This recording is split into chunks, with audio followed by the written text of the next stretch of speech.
Rule 126 continued. Typical stopping distances. Now this is a very important table that the examiner will expect you to apply all the time you've got a vehicle in front of you. So the rule basically is never get closer than the overall stopping distance, and then you should be able to stop if there's an emergency.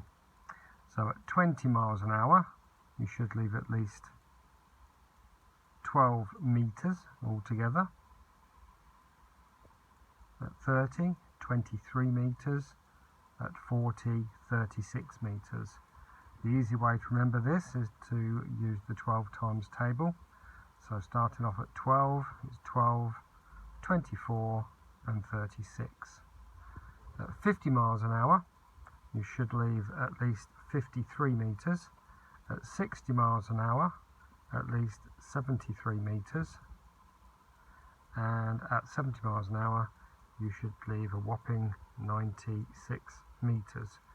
The way to remember these is at 50 miles an hour, leave 53, 60, add 20 to 53, that gives you 73, and at 70 add 20 to 73 gives you 93, which is as near as you're going to get it. And this will always keep you safe. And if you're going to make a mistake, it's better to leave too much distance rather than too little. The overall stopping distance shown above is the recommended distance to keep away from the vehicle in front of you, or a 2-second time gap. Allow at least a 2-second time gap between you and the vehicle in front on roads carrying faster moving traffic. In tunnels where visibility is reduced, the gap should be at least double on wet roads and increase still further on icy roads. So the recommended distance is double it in the wet, so from 2 seconds to 4 seconds, or instead of whatever the braking distance is, double it. And on icy roads increase it by 10 times the normal 2 seconds, which is 20 seconds, which basically means you drive around trying hard not to use your brakes at all. Remember, large vehicles and motorcycles need a greater distance to stop.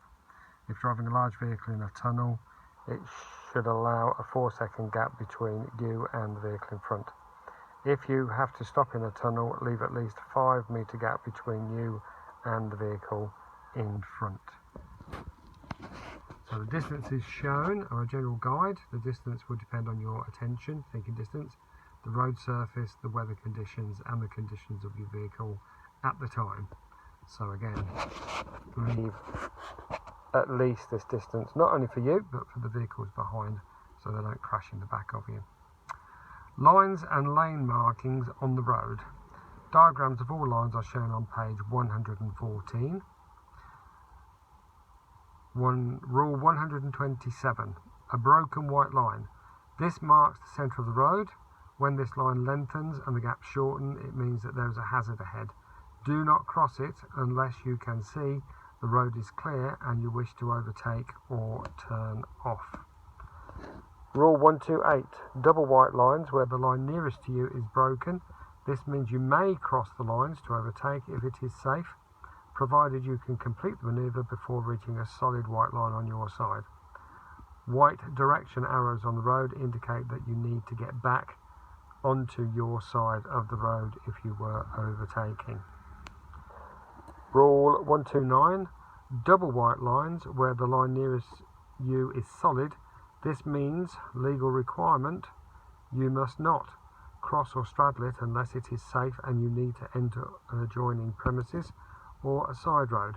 You may cross the line if necessary, provided the road is clear to pass a stationary vehicle, you shouldn't have parked there anyway, or overtake a pedal cyclist, horse or road maintenance vehicle, or an electric buggy, if they are travelling at 10 miles an hour or less. So you can overtake on a solid white line, but you have to be extremely careful.